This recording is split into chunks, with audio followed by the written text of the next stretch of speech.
Hi, everybody. Welcome to the Resilient Now podcast. I'm so happy you're here and tell you why I actually started this podcast. Resilient. So let's start from the beginning for me. I think I was about three when I came to this country from Colombia. I was born in Cali. I live with my mother, my father. My mother came um, from Colombia with me, and my father was here already. My family, my grandfather was in the aviation business. He was an air mechanic for planes, Colombian airline. Um, I remember my mom and my dad had a very turbulent relationship. There was a lot of fights. There was a lot of, I remember my dad one day took me from my mom and told me my mom had died. I was little.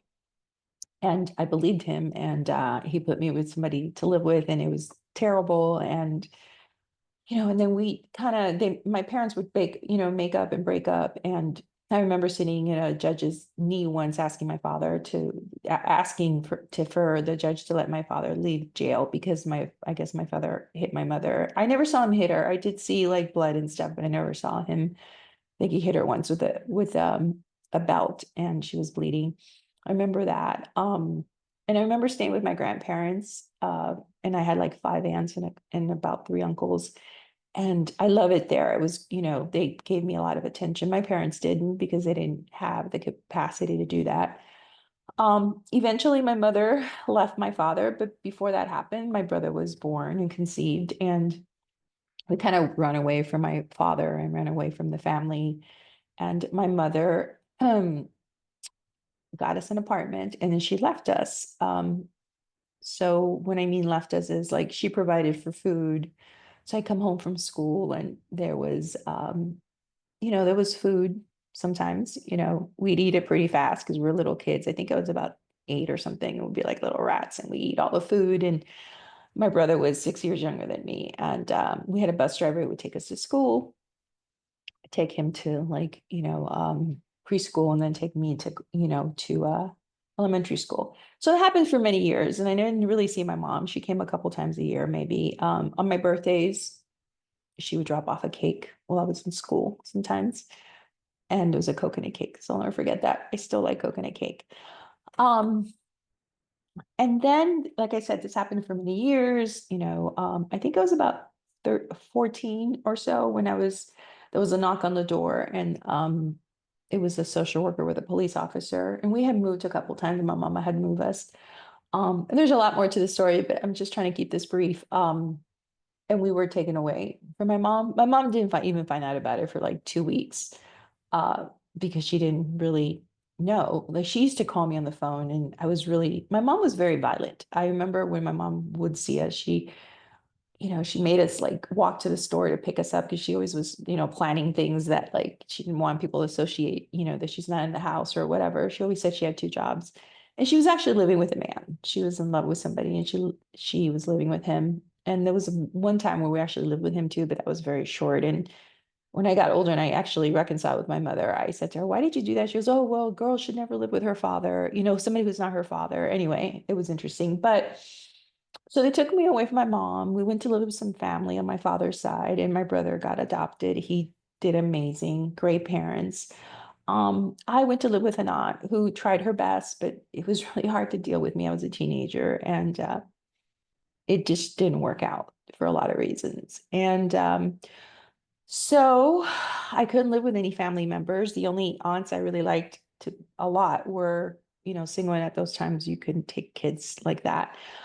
So I went to live in foster homes, and that was a rude awakening. I remember being in this foster home. We didn't have any food, and we used to make like bread with butter and sugar and stuff. So I had an aunt who would come and visit me and bring me some stuff. And then that bus driver, which I was very close to her daughter, had her sister become a foster mother, and I went to live with her, but she was never home. So I kind of had a little bit too much freedom. I think I even became a candy striper, and I started working at a grocery store, and I was just all over the place. And again, no boundaries or anything for me.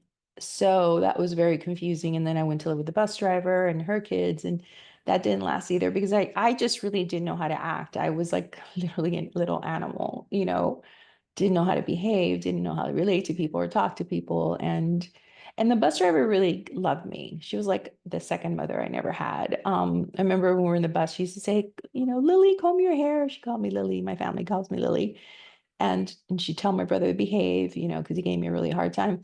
So resilience, where did I probably get that was when I had to get up in the morning and get me ready and my brother ready. I didn't have an alarm clock. I would get up 3 hours before my bus driver would pick me up. And nobody told me I needed to have an alarm clock. So I never slept very well. So I remember being resilient there. That was a very, being resilient. And then also like looking out the window. I spent a lot of time looking out the window. Hence, that's why I have a window with a very nice view, because I didn't when I was little.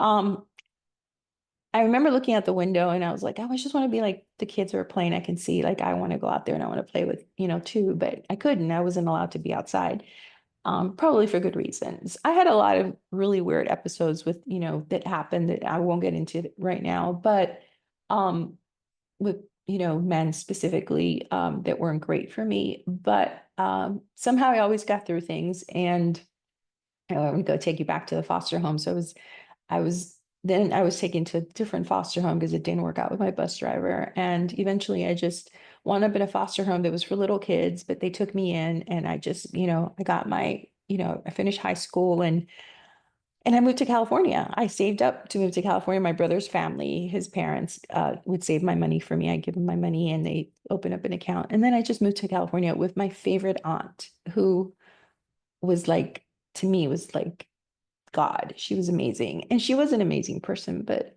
I don't know if she was an alcoholic, but it's where I learned that people who drink a lot have blackouts. And I didn't know what that was.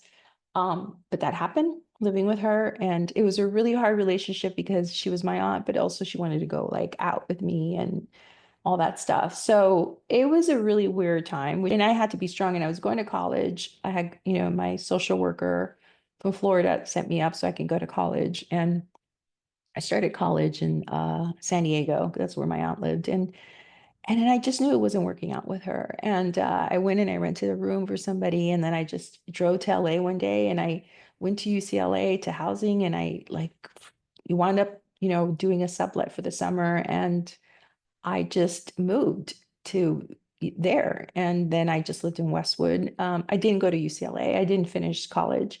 Um, I just started getting these jobs. I was able to get like jobs as receptionist. The first one didn't work out very well. And work for doctors, did billings, things like that. And then I came across this really cute guy and he had the most beautiful blue eyes and he worked with me. He was actually in Alcoholics Anonymous. He was an attorney at one point, and my friend was going through a really hard time with her husband, his drinking was really bad. And so I had her come to the office one day, and he talked to her and told her about a program for families. And I went with her to that program to keep her company. And I'm like, oh, these people dress nice, but they're weird. And then I didn't have to go back until I had to go back, and that pretty much changed my life. So I started having mentors. I started having women who were good mothers, who were good employees. They taught me how to be. Like I learned how to be a woman from these women. And sometimes, like, I was really, really hard to deal with, like really hard to deal with.